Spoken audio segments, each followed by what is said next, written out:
There's nothing quite like Northern Ontario in late fall. The air is crisp and it's cold, and there's nothing better than a stew to warm your hearts.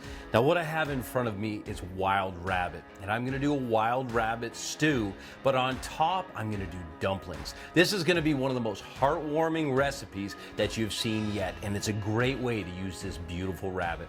The first thing I have to do is develop a stock. In order to do that, I wanna saute the rabbit and develop that brown flavor that comes from sauteing.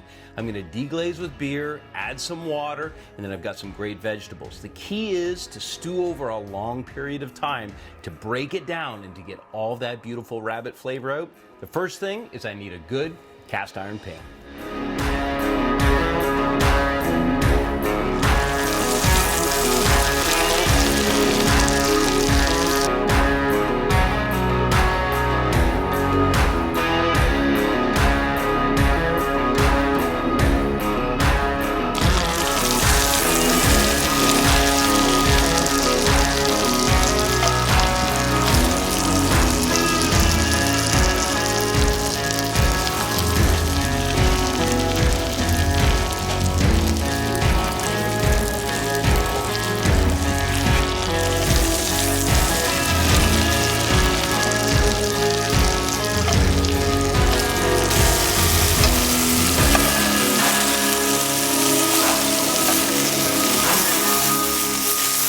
After sauteing the rabbit and developing some really great flavor, it's important to remove it and just set aside. And then it's time to get the vegetable base together.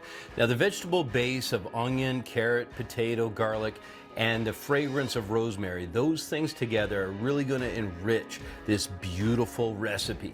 Making sure to develop flavor at each step is really important.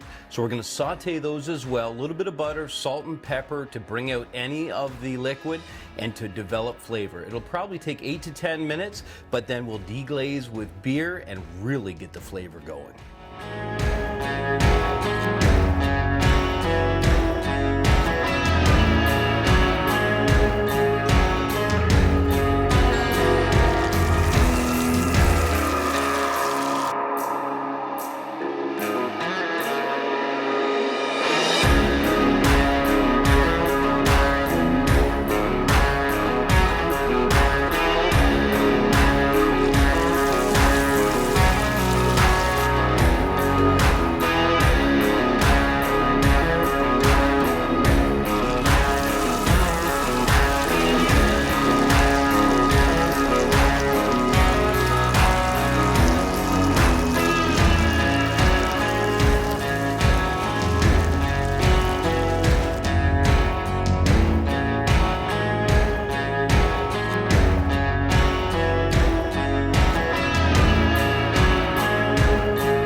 With all the vegetables sauteed and now deglazed with the beer, if you don't want to use beer, you can use water, but the beer, the alcohol value would be burnt off anyway. I want the beer for just a little bit of richness, a little bit of that weedy goodness.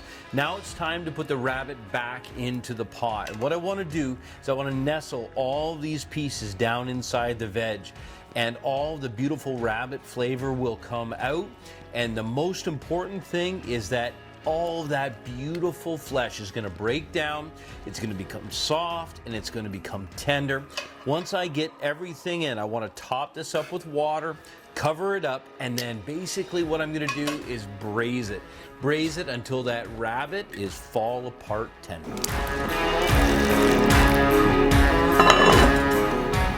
With this rabbit stew bubbling away and reducing to perfection, the whole cabin is filled with this beautiful fragrance.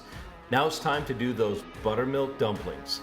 So I'm just going to use buttermilk, self-rising flour, and an egg, whip it up, and put those dollops on top. Let them cook and steam just a bit, and they'll be service ready to go to the table. I can serve them with a nice big spoonful of the stew and a dumpling right on top. You're gonna love it.